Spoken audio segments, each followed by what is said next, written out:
What's going on, you guys? Today, we're going to be reacting to League's most hated player built its greatest dynasty.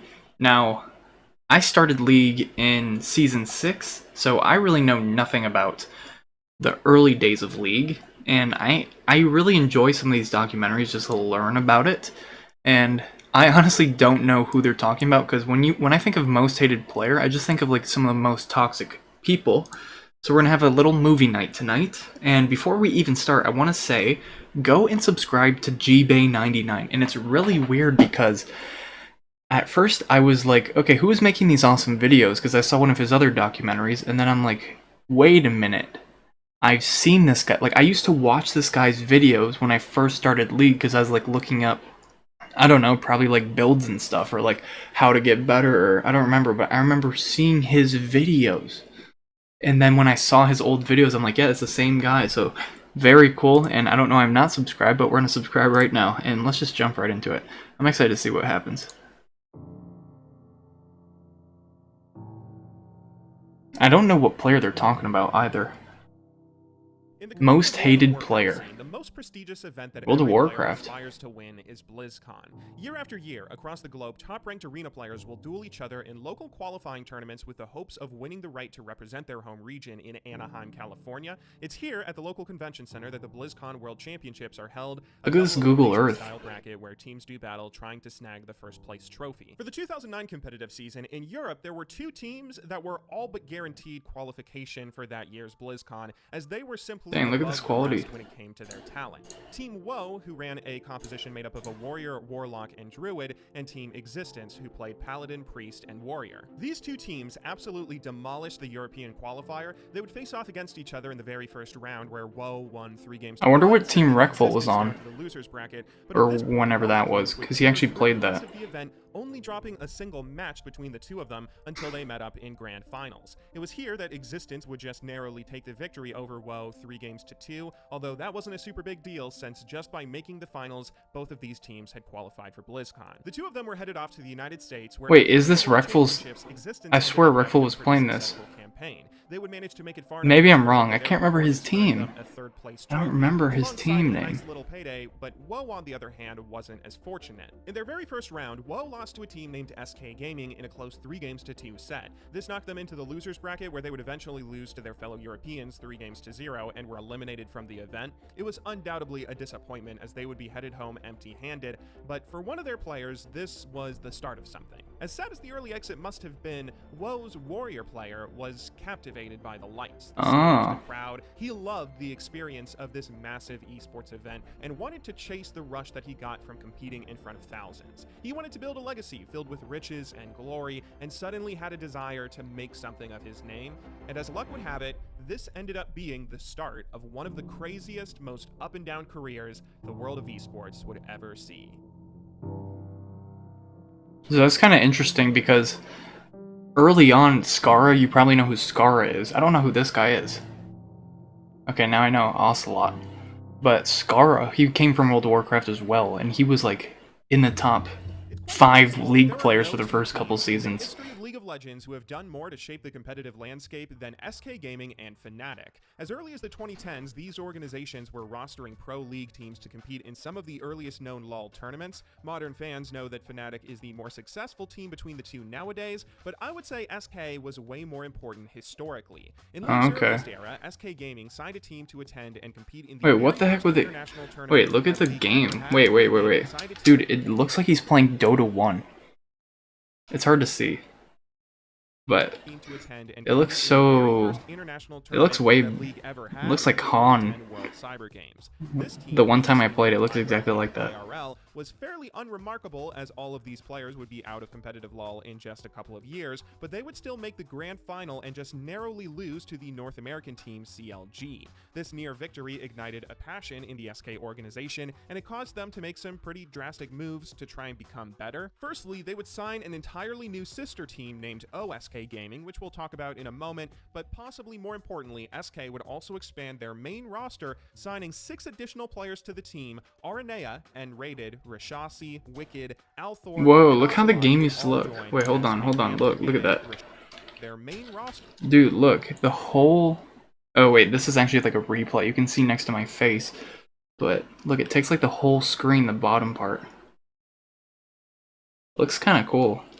It looks like really hard to follow a little bit. But I'm sure if you played it, it wouldn't feel too off. I wonder if Morgana was any different. Signing 6 additional players to the Doesn't team. look like it. Aranea and Rated, Rashasi, Wicked, Althor, and Ocelot would all join the SK family in early 2011. You may notice this is a lot of players to have on a single League of Legends roster, since only 5 of these guys can be used at any given time. But you have to understand, not everybody was super committed to the game back then. Most of the events that occurred in these early days of competition were ESL-hosted online events like the Go for LOL series. This was a circuit of small online tournaments that only had $100 or so in prize money for the winners. That's still cool. It happened every single weekend in these huge brackets that could take 6 to 8 hours to play through. So sometimes players just wouldn't be able to show up for a tournament. I mean, they might have a prior engagement for that weekend that they weren't willing to ditch just for the chance at $100 split 5 ways, and that would only be after committing almost a full day of their weekend to this grind. Some of these early teams responded by having expanded rosters like this, since it meant an organization would always be able to show up and have a team that could compete at every weekend tournament, no matter what. The one player on SK's roster who seemed to always show up to these events was a young Spanish League player named Ocelot. Oh, he's streaming. To be honest, Osa was a pretty ordinary guy at this point of his career. An old interview he did in early 2011 gives insight into what his daily life was like as a member of SK Gaming at the time. Dude, where's this guy now? How much time he spends playing League, he said 14 hours a week, while playing none on the weekends. That equals out to just under 3 hours a day. To be honest, I'm not embarrassed about that, mainly because my real life can't be better. Football, culture, studies, party, girls, friends, family, I spend almost all my time on that. When asked later on what he has planned in his near and long-term future, he just talks about football training, winning the league he's currently playing in, and trying to get rich. His daily schedule mostly consists of focusing on studying and sport, with just a small amount of time for gaming, and even when he mentions having time to play games, he mentions playing League as much as FIFA, COD, or even napping. You can see how not every pro back in this day and age took the game deadly seriously, or even had to practice loads of hours to make it to top rating. In Ocelot's case, he managed to coast for the first little part of his career. I'm actually so angry at people who don't have to play to be good. That's just makes me mad. I'm jealous. That he developed from being a WoW professional. Even with Oh, well, that's true. He was one of the top players of another game. So good, in fact, that SK took down almost every tournament they entered. Wow. He doesn't even play. So if you remember that old North American team I mentioned, CLG, who beat SK at the World Cyber Games, they were kind of like the first super team in League's early years. The way they were formed was just through the 5 most talented players coming together to team up and try and win tournaments for what came to be easy money. Their individual talents put them so far ahead of all the competition that they almost couldn't be beat. Well, this new SK roster was kind of like the European version of that. 5 of their players were just godlike compared to all the contemporaries they had in Europe. Wicked and Aranea were some of the smartest theory crafters in the region, and Rated ended up having such a long career he still works as a coach today. Whoa. Above all, SK had 2 superstar players who were mechanical gods on this early roster, who were none other than Ocelot and Althor. Althor was this French mid laner who was so talented at the time that many players considered him the best 1v1 player in the world. He was kind of the first superstar EU mid. Whatever champion he ended up playing, he would almost always crush his lane through all stages of the game, and also ended up drawing bans from a few particularly scary champions that he had mastered, namely his deadly Malzahar. Wait, was that Scion? Wait, hold on. Who is Ocelot playing the OCE? Namely, what is that? Deadly Malzahar. In these early days, it was Althor who carried SK to some of their early wins in tournaments, but SK also had Ocelot on the roster, who was a very talented player in his own right, and who also played mostly mid lane. I should say, back in these early days, defined roles didn't really exist in competitive League of Legends teams. For example, Wicked is a player who would go on to become notable as one of the most talented top laners Europe ever had, but in these early days on SK, he spent most of his time playing bot lane, sometimes as an AD carry, sometimes as a support. The mentality at this time wasn't that people specialized in roles, but rather people were just good with certain strategies and certain champions. So if a situation happened where an OP champion slipped through the ban phase, let's say for example Sona, if Sona is strong and slips through bans, you just want to first pick her, and whoever the best Sona player is on the team, they would end up playing her support. Everyone else on the roster would mold their champion picks and strategy around that. This is an unusual system compared to what we have today in modern League, of course. Oh, but yeah. however odd it was, SK Gaming made it work. For the time being, it seemed as though Althor would specialize in mages in the solo lanes, and then Wicked and Ocelot would be swapping between solo lanes as well as the bot Damn, lane, look at that art. depending on what characters they got in Championship. Scion. And this worked phenomenally well, as Ezreal. SK Gaming dominated the European Go for LoL scene for a really long time. Documentation for some of these early tournaments can be hard to come by. If you just look at these Leaguepedia rankings for SK, you can see a few wins starting at Go for LoL number 30 or so, but the Go for LoLs existed before this, and SK managed to win many of these earlier tournaments. The team's jungler, Aranea, used to run a blog spot that documented some of their results in these earlier events. This goes back to Go for LoL number 20, where SK would beat their sister team, OSK, to take first place. By the way, that OSK roster was a very interesting part of League's early history that currently nobody seems to know about. Signed and sponsored in January of 2011, this team consisted of all the best European players who were— Dude, I wonder if they still have something like this today. Led by their team captain, Expeke. You may notice some of these names sound familiar. That's because this is the team that Fnatic would eventually sponsor as their main lineup for the second half of Season 1. It's funny to think all these players started off as friendly teammates on two sister teams, but when OSK left, that would be the start of a rivalry that lasted the remainder of all these guys playing careers. For now, it seemed SK's original roster was on top, though. If we go back as far as we can see the very first victory they had came at Go for LoL number 3.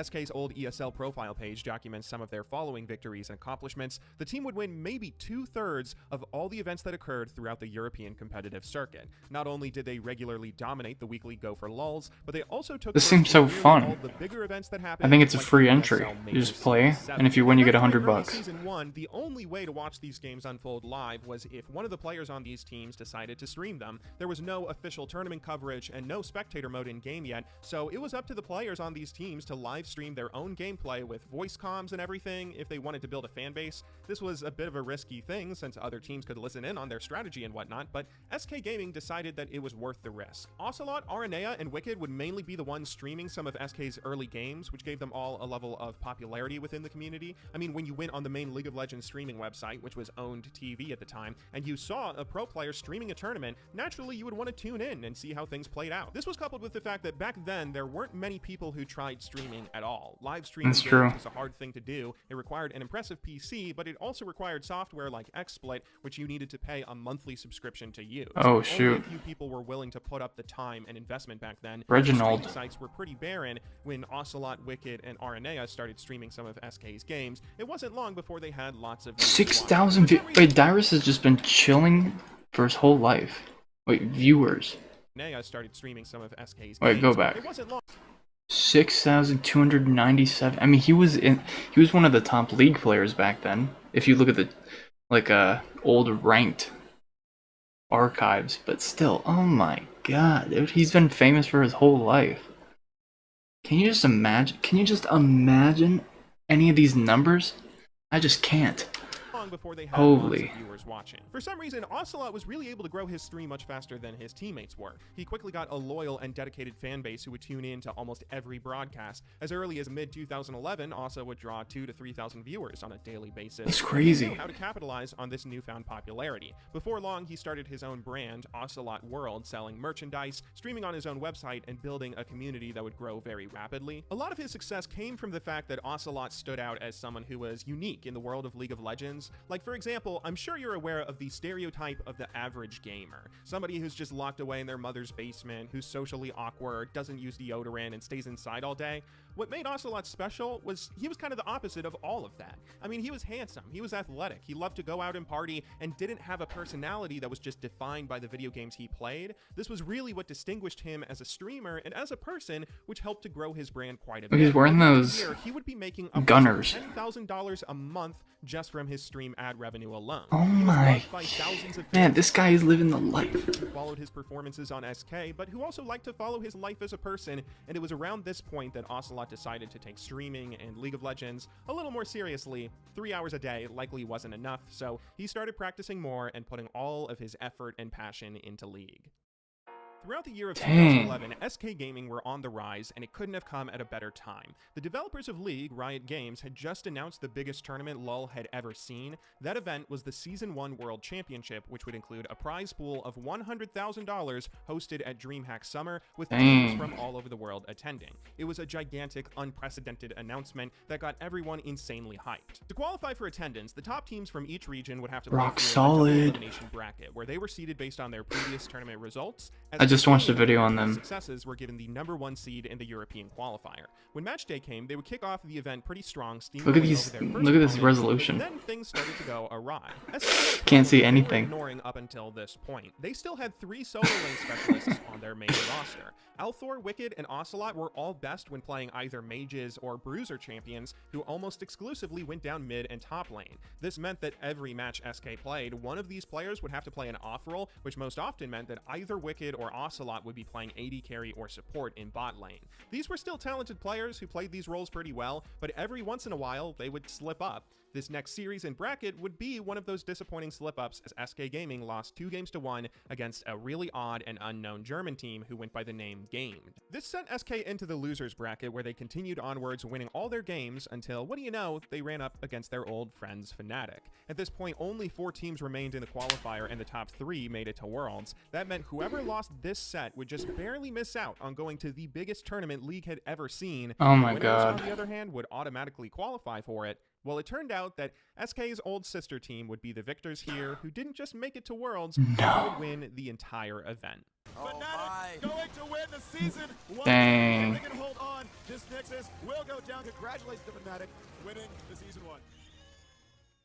That German team, Game, qualified for the tournament immediately with their victory over SK, meaning if SK had just won this Game 3, then they would have been at Worlds, possibly ahead Game of the 3, Germans, which most no. European fans would probably have preferred. Game put up some very weak performances in the group stage, only getting a single win against the wildcard Singaporean team. This still put them in the bracket, but they would lose every single game they played from then onwards, first getting swept by the French team against All Authority, and then losing the 5th place tiebreaker against CLG. I shouldn't be too hard on this old squad though, since they did have one point of pride. Their bot lane, a duo of players named Candy Panda and Nif, were considered in all likelihood the best bot lane in the world because of a particular strategy they perfected. It was at this tournament, the Season 1 Championship and its qualifiers, where the idea of running 80 carries with support's bot lane really started taking off. Before this, it was thought that teams should place both 80 carries and mages in solo lanes, since those are the 2 carries teams rely on and they should be getting solo minion experience as well as solo gold. When running these carries in top and mid, you would then be allowed to run all sorts of different combos bot lane,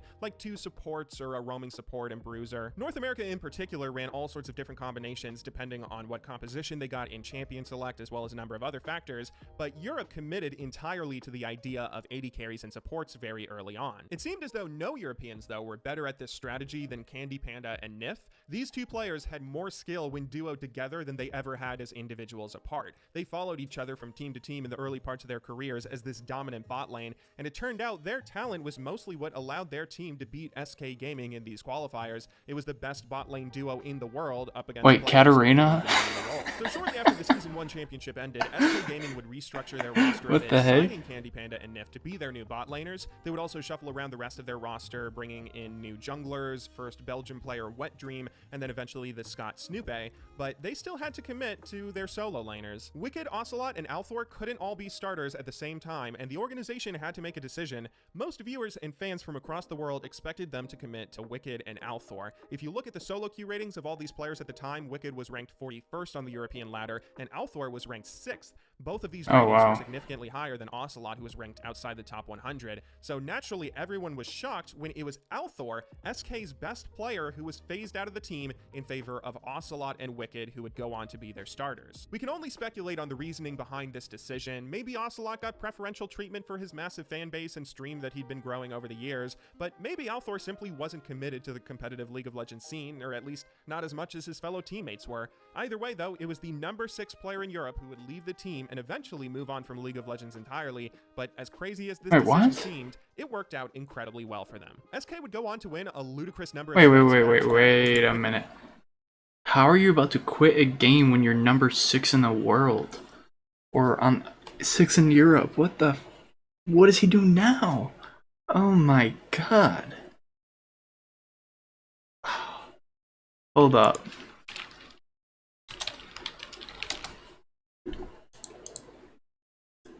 We have to see. What's he do now? Oh, he did keep playing. Wait.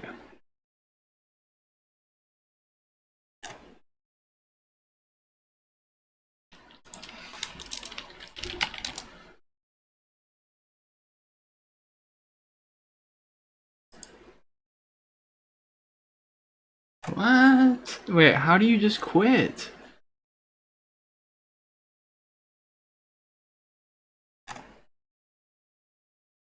That's actually insane to me. Reestablished themselves as Europe's Why? number one team. Why would you just For the rest quit? of 2011, they would take first in almost every tournament they entered, and even when they had the occasional disappointing performance like at IEM Cologne where they would get knocked out in group stage, you could almost always attribute this failure to just bad luck. A lot of tournaments at the time were independently hosted events that were just packed into a single weekend and didn't have the time to have extensive group stages or best of fives in bracket. This meant that you typically had just a few best of ones in the group stage before the playoffs began, and if you went 1 and 2, it meant your tournament was over. When this happened to SK Gaming at this particular IEM, it was undoubtedly frustrating, but they didn't lose much respect from it. It was easy to write it off as just bad luck, especially when they returned the next few events always getting top 3 again. At this point, it seemed SK Gaming and their decision to commit to Ocelot was an absolute success. They were winning almost every event they entered, including some pretty big majors like the ESL Major Series 8, where they beat Fnatic, Ocelot's old opponents Existence, and TSM, all in best of 3 sets, crowning themselves champions of Europe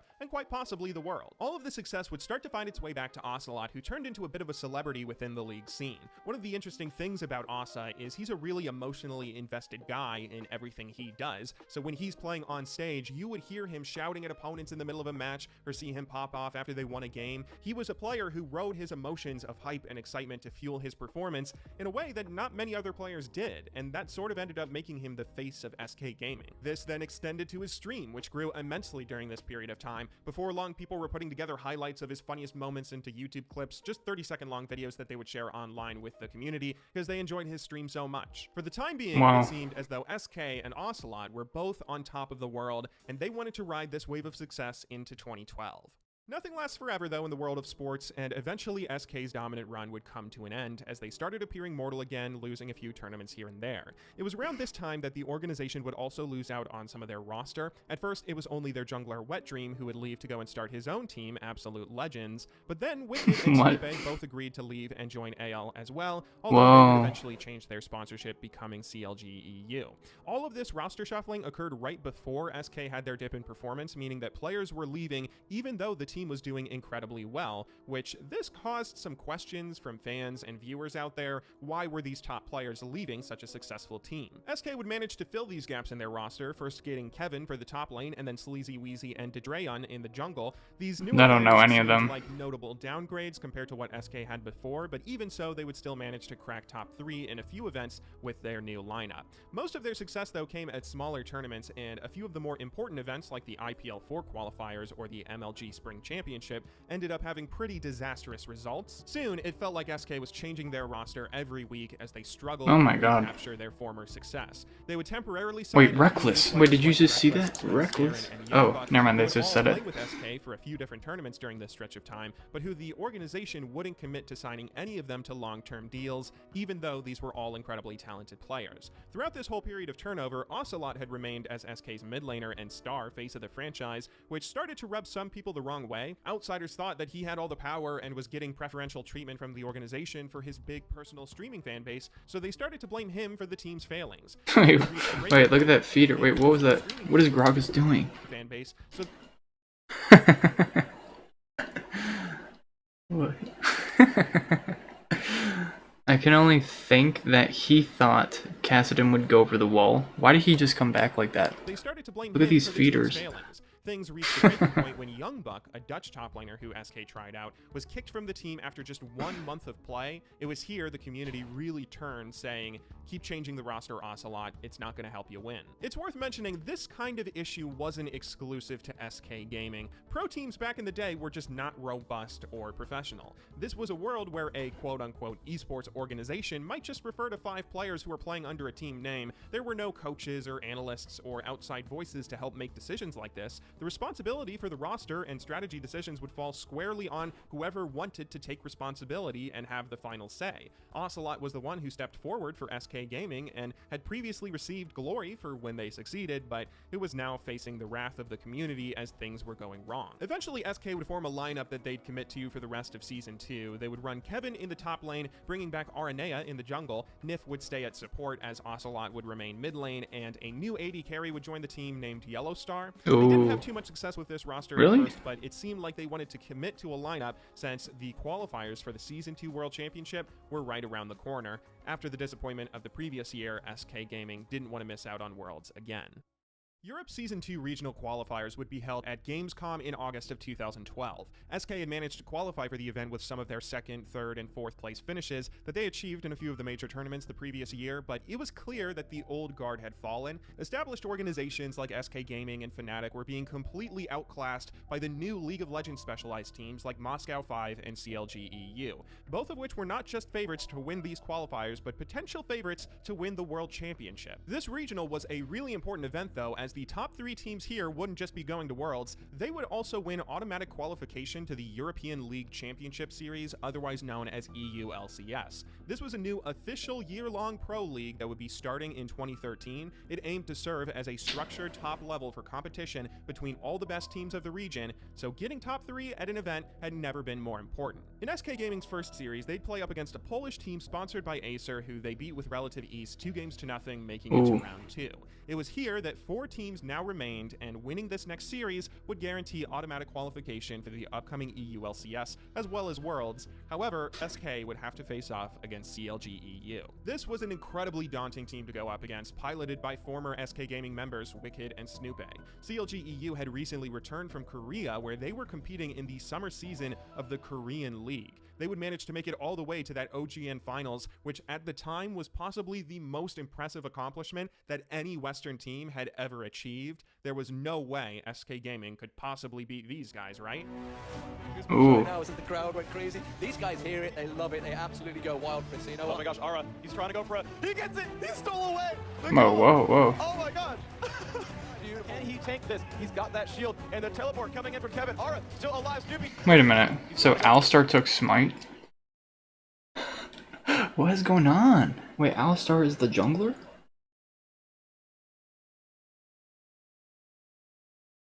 Right? That's Alistar. Holy crap. What is going on? Oh my god!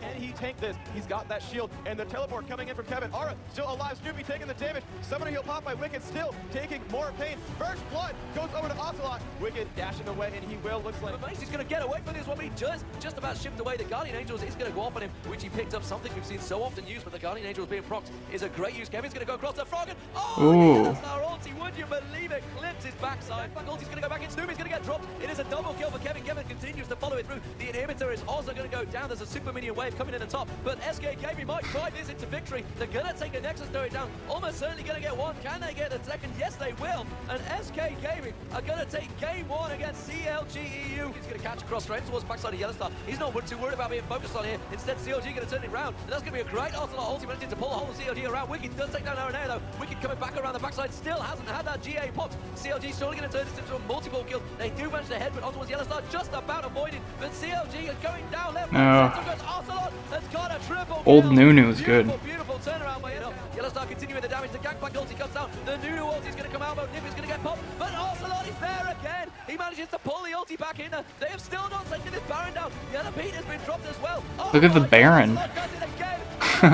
He gets the triple and the Baron. Nexus is exposed. Ocelot pulls the ulti off. The Morgana ulti has hit no one. They are going to use the absolute zero. Everything is going to go down. This is insane because SK Gaming are just ripping the Nexus apart. Yellowstar is just shooting it. Super minions are shooting it. Double kill for Ocelot. SK Gaming 2-0. Oh, also. So one of them was Yellow Pete, and I swear, okay, so I just looked at this, like, there's like the season 1, season 2, I think all the way to season 9, like, archives, and it says Yellow Pete was rank 1, I think, season 2, so they just beat the rank 1 player in his team. Oh, why did it do that? Semi-finals, they are into season 2 finals, they have made it to season 3, and do the crowd love it?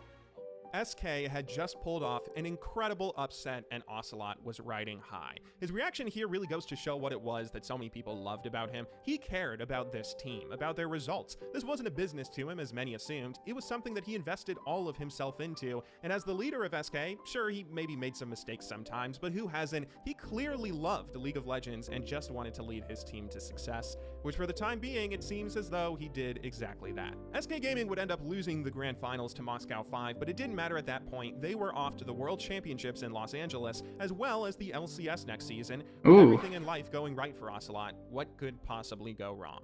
Yeah, The seriously. Season 2 World Championships, SK Gaming was placed into what was called the Group of Death. While most number 1 seed teams in attendance got a bye directly into the playoff bracket, the number 1 seed Korean team, Azubu Frost, was placed into the group stage. The group that they were put in would also include the number 2 Chinese seed Invictus Gaming, the number 3 NA seed CLG, rounded out with our old friend Ocelot and SK Gaming representing Europe's number 2 seed. Early on in the group, it was looking like the Chinese and Korean representatives were the clear favorites to make it to the playoff bracket. Azubu and IG had already played against each other in a very impressive display that Frost ended up winning, but they had also both played a game against CLG and SK, who they would absolutely destroy.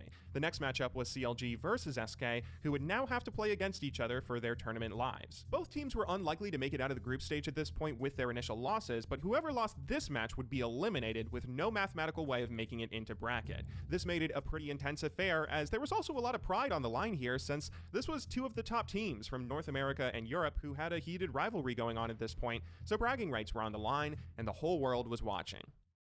Big fat LP in that mid lane, just forcing him back. Double lift. Double lift should be first.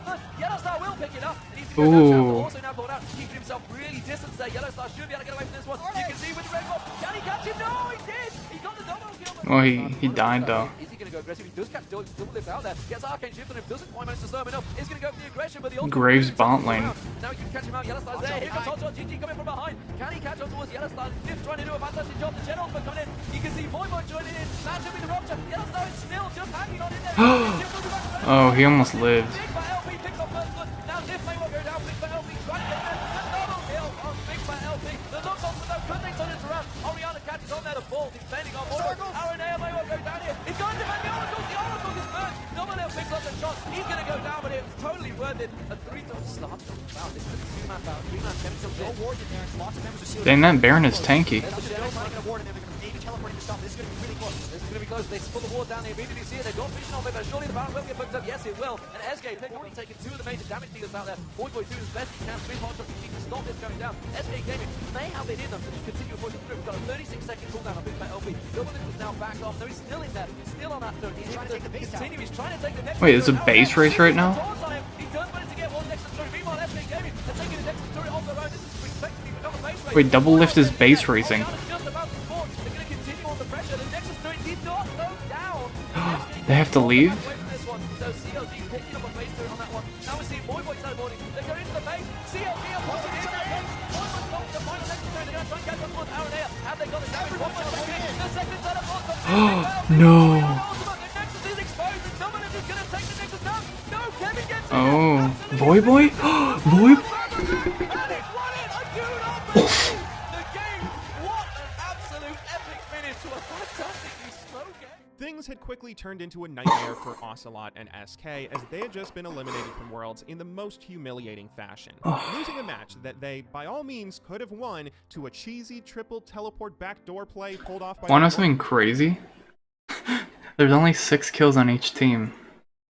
American rivals. That was just heartbreaking. Possibly more important than the loss itself was the reaction that SK had as the cameras panned over towards their team with their Nexus exploding. The team was screaming obscenities at each other as Ocelot broke down in tears in the middle of it from the loss, which this all caused the audience to get a sick sort of pleasure from seeing. See, a considerable amount of viewers in the community at the time were pretty much cynics who wanted to see SK Gaming fail. People like Ocelot's old haters who disliked his celebrity status and the roster moves he spearheaded on the team, or even European fans who just wanted to see a different team at this World Championship, like Fnatic, who they believe to be more talented. Plenty of misanthropes in the community loved to see this blow up, as it seemed like SK Gaming was starting to fall apart. The team didn't have much time to dwell on the loss, though, as another important tournament was slated to occur shortly after the World Championships, IEM Katowice. This would be one of the last independent tournaments that occurred before the LCS era began and the tournament circuit all but died within the League of Legends scene. Katowice only had one mediocre North American team attending, but all of the top European powerhouses were there there, alongside two of Korea's best teams in League at the time. This made Katowice a huge deal, one of the last international tournaments we'd see for a while that had all this competition attending. It was a hugely important event. The way the tournament was structured was with 2 group stages, where each group would play a single round robin against each other, the top 4 teams in total making it to a playoff bracket. Okay. B was where SK found themselves alongside the Korean powerhouse Azubu Frost, their old rivals Fnatic, and a pretty weak Polish team currently sponsored by Absolute Legends. All of the group's games would be played on the same day, with SK in the opening match playing against Azubu Frost. Here, it didn't take long for them to get demolished and sent down to the bottom of the group as the Korean team seemingly outmatched everybody at the event. The next time they played would be up against Absolute Legends, which they would manage to beat pretty easily, leaving their score now at 1 win and 1 loss. Then, as the day was coming to an end, they would have to play their final game against Fnatic. At this point, it was clear Azubu was going to be making it out of groups in first place. Fnatic and SK had already both lost to them, but both Fnatic and SK had also beaten Absolute Legends, meaning whoever won this single best-of-1 game would be the team that got to advance to the knockout stage. Oh my gosh. The match begins. Wait, that's so... Man, it's like the end of the day, and you have to clutch. Oh, man, that's hard. Oh, shoot. Look at Fnatic. Look at this feeder. And he was not paying attention there, Demon. He was definitely not paying attention very much. Giant creep waves coming straight in. Oh, they're going to go towards Peke. Can they catch him out? The Rupture does manage to keep him there. Also, gets, oh, beautiful Cyanide came in to try and defend it, coming around the side in towards Soaz. He's picked him out. Soaz has to jump away. The rest of the team going to push him on towards the turret. They're coming around here. They want to get a piece of Yellow Star, and they're going to get a chunk of Yellow Star. Ocelot comes in, takes down his ex-teammate. That might well have felt good for Ocelot there, although he won't say it publicly. The Howling Gale comes across the feast up towards Cyanide. Now Heavy comes around. Candy Panda picks up a kill on Peke. Soaz having to use his ultimate. SK had won the early game pretty hard, getting off to a 7-kill to 2 lead, taking most towers and other objectives on the map by the 30-minute mark. They pushed hard, trying to see if they could open up their opponent's base, but were unsuccessful. Fnatic were managing to repel their attacks as they hoped to draw the game out as late as they possibly could. Doing this would let Fnatic catch back up in gold and kills, and possibly allow some of their late game-oriented champions to scale into a big power spike. As the match dragged on, Fnatic would eventually catch up in kills, catch up in objectives, and the game was essentially dead even, but after 50 minutes of play, they would make a mistake. Another ulti off. Is it going to be enough? The arcane shift is a chase who can shift. He's out of mana. Invoker doesn't matter, he's not coming to League. Should be able to head him up. The Rupture's going to land. He's going to get taken out by Candy Panda. SK had just caught Fnatic's main carry, Kassadin, and now he's out of commission for a full minute and won't be on the field to defend. SK would then move into Fnatic's base, taking 2 of their inhibitors before rotating top lane to try and take a 3rd one, but here they overstayed their welcome. Fnatic's team respawned come on. most of SK while only losing their jungler in the fight. Now, so one thing I was gonna say is I'm pretty sure way back in the day in League, okay, maybe it was only for a certain mode, but they had a summoner spell called Revive, which is like a buyback in Dota 2. And the cooldown was like a long time, but I feel like that's the summoner you would take in a pro match. I'm guessing it was not actually in the main game. I think it was like a special mode. I don't remember. I remember seeing a video about it, but I would think it'd be in the game right now. SK were the ones dead with super long death timers. Oh Fnatic gosh. would then respond by running all the way across the map into SK Gaming space and just try to go for the win themselves. They'd go for a much more direct approach of taking a single inhibitor, and then as soon as the Nexus turrets were exposed, they would go for them. They managed to take down both towers protecting the main objective. Oh right shoot. Before they could finish off the Nexus and get the victory, SK respawned. They had come up just in the nick of time and immediately started fighting off Fnatic, trying to defend. If they kill the base, Peke, it's over. so successfully, so the game was still not over. Oh they shoot. 2 of Fnatic's 4 attacking players, while the other 2 were just running away at low health. Only the AD carry Yellow Star, who just left SK for Fnatic after that disappointing loss, and Expeke, the Kassadin player here who's using his ultimate ability to jump away, they were the only ones who managed to escape. With 2 of Fnatic's players dead for over a minute and 2 currently at low health, SK should surely be able to push down Fnatic's exposed base and get the win to escape group stage here, right? Come on. So it's 5v3. To be honest, the main character on their team is Kassadin, and Rammus is pretty much just dying for Kassadin. No freaking way.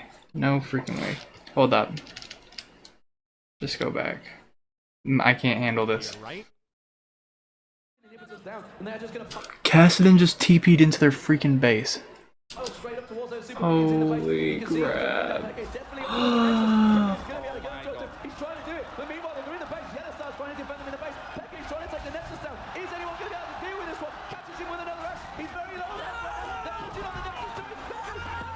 Wait. Did he actually break it? Wait, one more hit. He's dead though. Wait, he actually didn't die? Wait, he actually got it? Oh my god.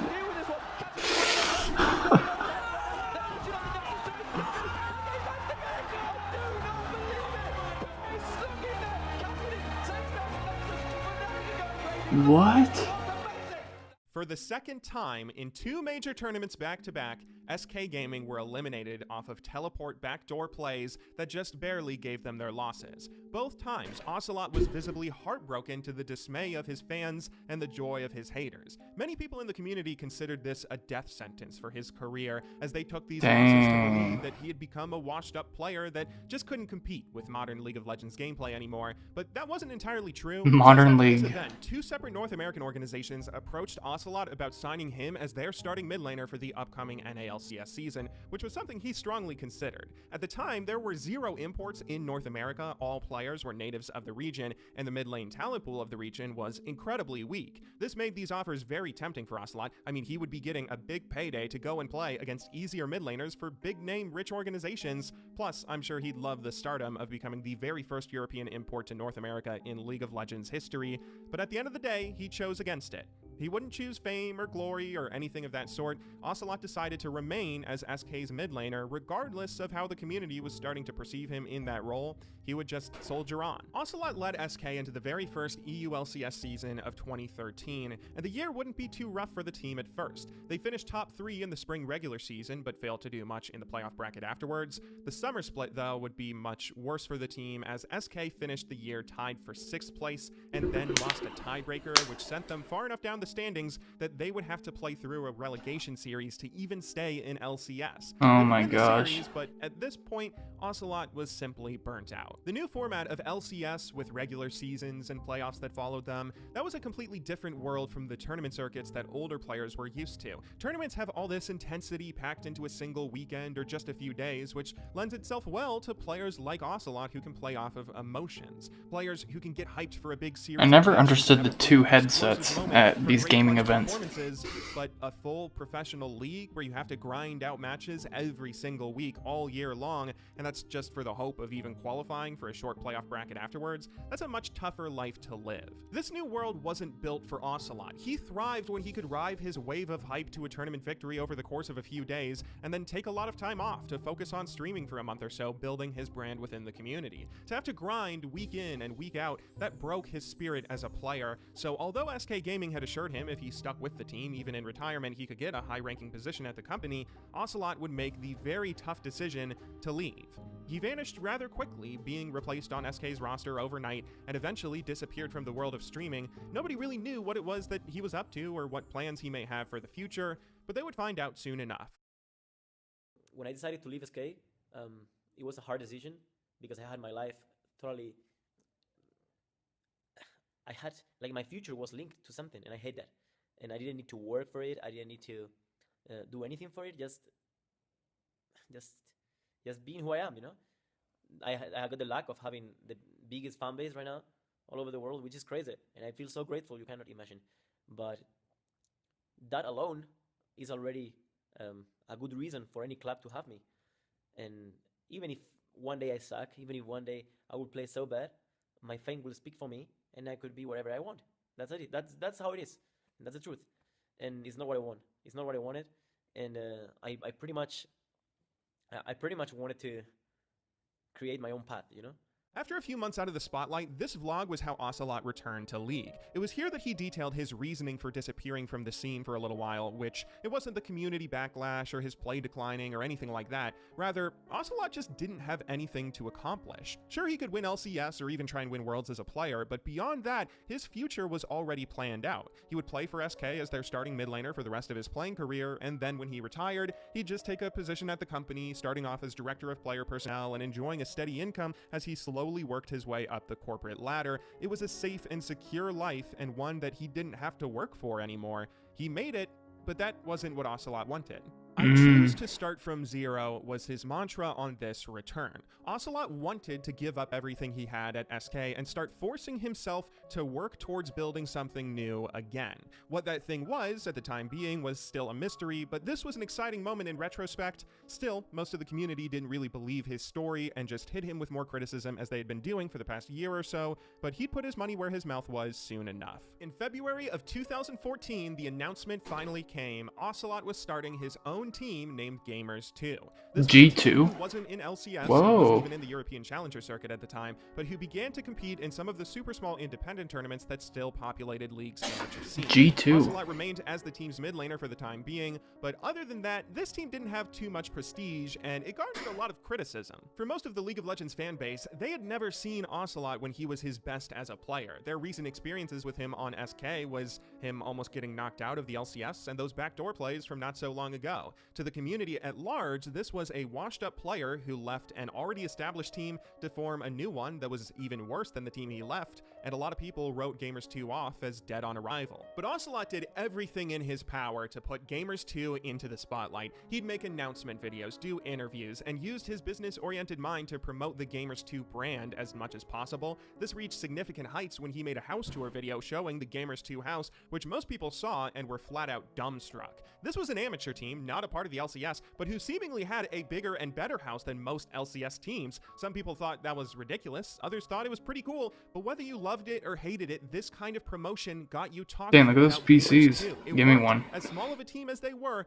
getting attention. The team themselves won a few of the independent tournaments they entered against other no-name amateur teams, and eventually did well enough to get a spot in the EU Challenger scene, the league below LCS. If they could win here, they would be able to play in a promotion relegation series to make it into LCS, but they could not win here to save their lives. Throughout most of 2014, their run in the Challenger scene would result in losses well before the meaningful matches in bracket, and they'd finish far away from having any shot at a promotion series. In 2015, the EU LCS would be expanding to include more teams, and as luck would have it, Gamers 2 would get a chance to qualify through this special one-time only expansion tournament, but again, after a few wins here and there, Come they on. would lose before the meaningful offline event. I think it was this period of time that Ocelot finally realized his days as a player were over. This was something that we had sadly been seeing with a lot of these first-generation League of Legends pros. Players just couldn't give up their roster spots later on in their careers. They wanted to play even when they were well past their prime. But that's understandable. If you spend your life as a competitor, someone who's hungry to practice, improve, and be the best that you possibly can be,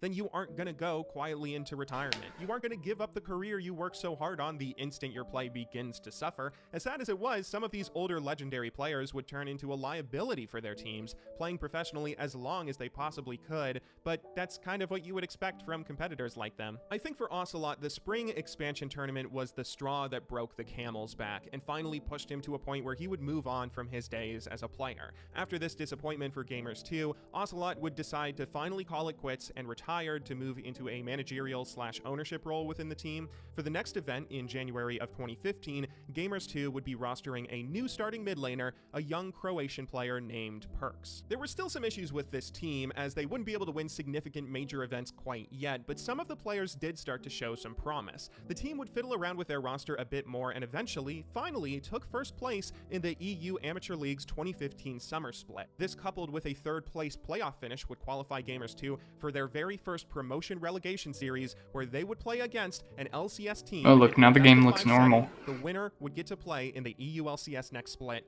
and it just so happens that team they were facing was SK Gaming. It turns out that while Ocelot was busy forming his own team with Gamers 2 and everything, who he eventually built into competitors, SK Gaming were on the opposite trajectory. They managed to do well in a few EU LCS events in the regular seasons of 2014, but they couldn't ever win a title in the playoffs, and at the end of 2015, they played so badly that they were sent into a relegation series. Ocelot now had a chance to beat his old team and finally make it back to the show, but this time something was obviously much different. Ocelot wasn't playing. All he could do was sit back and watch. He has to win. Come on. Let's look for the tower dive. Candy Panda, flash and heal. There's no tower to fall back to. Freddy's going to follow up in the teleports as well. Jesse is stacking up those rends. That's a flash forward from Hybrid. He gets the flare. Noxiac will be giving up first blood to Gamers 2 Jesse. That is fast damage onto the tower. Perks may be caught here. No, it's Hybrid and Jesse that are caught. In fact, Sven turns his attention. Candy gets the reset, finds Perk. Emperor's Oh. Avoid will not be enough. Candy flashes forward before Rocket jumping back with backwards, and gamers do. They've been flanked, they've been found, and they are going to get killed. There's a lantern available for Smitty. He's enough to start a fight if they want to. And look at the flanking. Dead sentence onto Candy Panda. He's played backwards. Hybrid has found the only damage from SK. With him down, SK do secure Baron, but this could be game. Emperor's Divide locks SK in the pit. Gamers 2 is going to ace SK Gaming. Oh, shoot. For the Nexus. G2 were off to a hot start as they had taken the first game with relative ease and would ride that wave of excitement to another victory. This series was a best of 5, so with a 2-0 lead, G2 were certainly favorites to win promotion at this point, but then SK Gaming started fighting back. The Arcade Smash will buy some time. Here comes Hybrid as well. The Lantern will give a brief shield, but it's not enough. Noxiac finds Hybrid, and SK Gaming refuse to give up. Despite the death Whoa, sentence the Thresh is he will be smart. cut down. In spite of the hole they started out in, SK would win the next 2 matches back-to-back, tying the series at 2 games apiece. This obviously meant that one final game would be played for all the marbles. Whoever won this was an LCS. Man. Okay, it does not feel good in a 3v5 of... I don't care what game you're playing, but once you lose 2 in a row, you just feel like less confident. I feel like the SK Gaming has to win, right? Yeah, the exhaust is down as well. That's a flash over the wall. Svenskjæren is investing heavily. Oh my god. Cocoon, and they'll donate first blood to Candy Panda. The way the Kickers is in trouble. He finds a lantern, but there's the Fisher we talked about. Sven finds Kickers and sends him backing. And Shockwave is available. The exhaust is down to Fox. Onto the Shockwave. Double kill for tanky Svenskjæren and 1,000 gold lead. Top lane does have a teleport. Hook has landed. That was a huge hook. It catches Candy Panda. The unbreakable shield will buy time, but Kickers will buy kills. Perks gets one, Kickers gets the other. The teleport comes in, and a fail. Won't matter, and Freddy's up top. So if a fight breaks out... Oh, wait a minute. Wow, they're just going to focus Noxiac through his unbreakable. Shockwave gets 3. Dragon's Rage gets 3. Oh, wait a minute. Gamers 2 find 4 kills. Find out if they can. Wait a minute. The kick is good. He manages to find Freddy, shuts him down. That slicing maelstrom does nothing. The glacial fish has been used by Noxiac. Look at that Shockwave into the death sentence. That's they it. can finish it now. This Baron empowered minions. Gamers 2. They lose 2 in a row, and they demolish SK Gaming. Welcome to the League of Legends Championship Series. Wow. Gamers 2, we'll see you in 2016. Gamers 2 had done it. They were in Europe's top league, and Ocelot couldn't be happier. With the excitement of being in a pro league again, a wave of professionalism swept the organization as they would decide to rebrand themselves as G2 Esports. This is a name that you have undoubtedly heard before. Yeah. G2 are incredibly successful in a multitude of games, from League of Legends to Rocket League to Counter-Strike. I mean, tons of their different teams across all genres of games manage to win championships, but possibly none of their teams have been more successful than their League of Legends roster. Their very first split in LCS after winning promotion, G2 managed to beat everyone in Europe, winning both the regular season as well as the playoffs. This would qualify them to be Europe's representatives for the mid-season Invitational, which is the biggest tournament League of Legends has outside the World Championship. The organization of G2 was still experiencing some growing pains at this point in their development and would prove to make a fateful error here. Famously, before MSI, all of G2's roster took a vacation rather than practicing for the upcoming international event.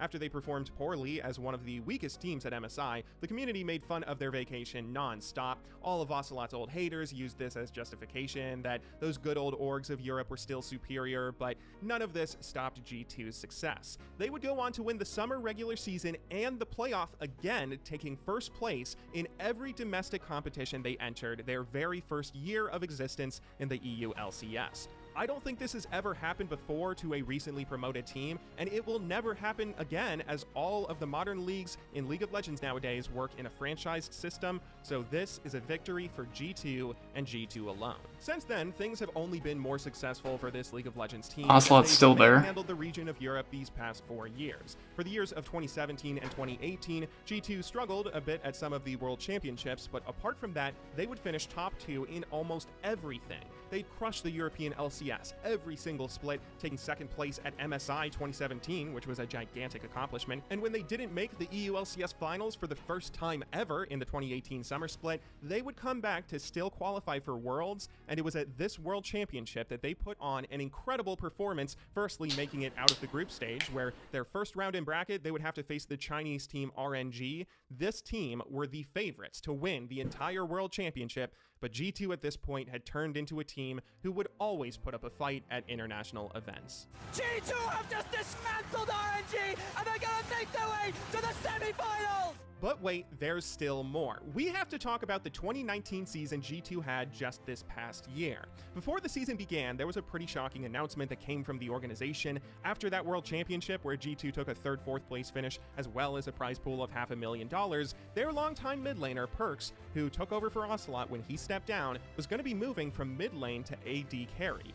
This was to make room for a new superstar mid lane signing of a player named Caps, who previously played for Fnatic, and this was seen as a pretty weird move. I don't know if there's ever been a successful role swap like this for a top team in League's modern era, but the results they had with this team kind of speaks for themselves.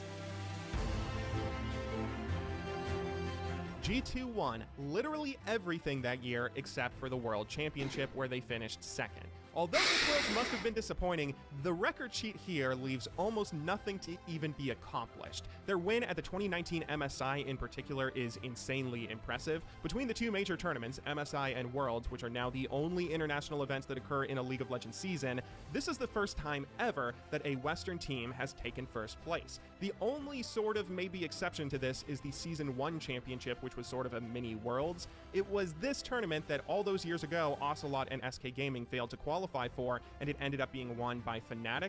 But this was a minuscule tournament compared to the World Championships that followed. It featured 0 teams from Korea, 0 teams from China, and 0 teams from Taiwan. I mean, it was kind of no different from the other major tournaments that occurred every month or so, which is why you hear a lot of older League fans saying that it wasn't a real Worlds. But this MSI and this World Championship, these were as real and competitive as it gets. G2 to date have accomplished almost everything a League of Legends team can. They've taken 1st place at every kind of event that exists except for Worlds, but I'm sure the ever-competitive Ocelot is pushing his team to knock down that accomplishment soon enough.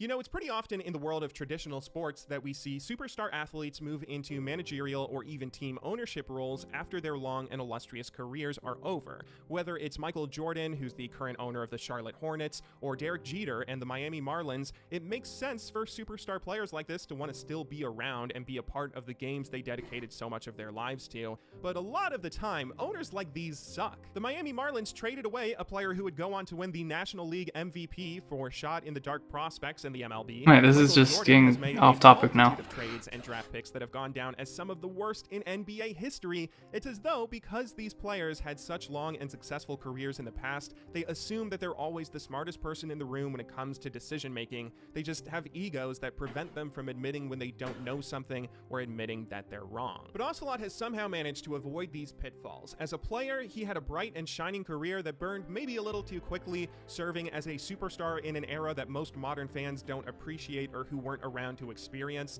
but he has managed to become an even better founder and team owner than he ever was as a player. The results really speak for themselves. Anytime I see Ocelot on stage at Worlds or some big international event giving interviews or something, I always like to think back to that interview he did with his old teammate Aranea, the kid who was more interested in partying with girls than he ever was in League of Legends, whose biggest midterm goal was to win his local football league, and whose only long-term goal was to become rich. As the owner of the biggest and most successful esports organization in the West, I think it's safe to say that he's reached that last goal, but I wonder if he's achieved everything that he set out to do. Probably, dude. Hi guys, it's Sue from Sky Sports. This question is for Carlos. Could you just talk a bit about what you make of your team's achievements this year despite not winning Worlds? And also, you've said that the goal is to always win Worlds. What needs to change and what will you do to make sure that you do win Worlds next year? So, hello? Oh, yeah. So of course, ever since the team was put together, and I got asked this question probably hundreds of times, you know, what's the goal? It's always been win Worlds, and you ask me right now and I say the goal is winning Worlds, you know, and this is the closest we've ever been, and it's true, it feels very bad to fall in the final. Whether it's 2-3 or 0-3, it really doesn't matter. The goal is still to win Worlds. I believe we have the right team to accomplish that. I think that a couple of things that, you know, we as an organization also have to learn, you know, things like Worlds is very long, you know, how do we make sure that as the weeks progress, you know, we don't lose, you know, energy or whatever. I think we as an organization could have done better, and I take responsibility in that regard. Everybody literally did their best, and you know, with competition in general, there's always tomorrow, whether you win or lose. So now we lose, right? But tomorrow there's another tournament, tomorrow as in January, right? And you know, everybody will be ready for that, and when we win that day, we'll be happy, and you know, so that's the beauty of competition. So whether, you know, we will use this to progress and hopefully get better as an organization, coaching staff and team, and hopefully it'll be fine.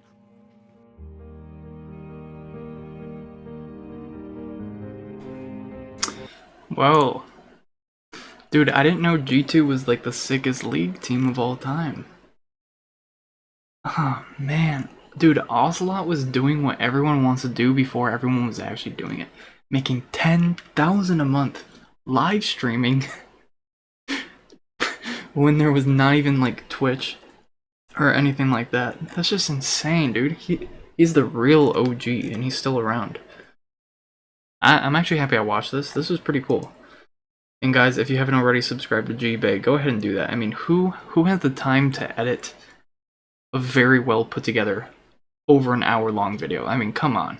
That was amazing. He deserves like 5 million views. Anyways, guys, hopefully you enjoyed watching. If you have other videos for me to react to, make sure to comment them down below. Leave a like if you enjoyed, subscribe if you're new, and I will see you guys in the next one.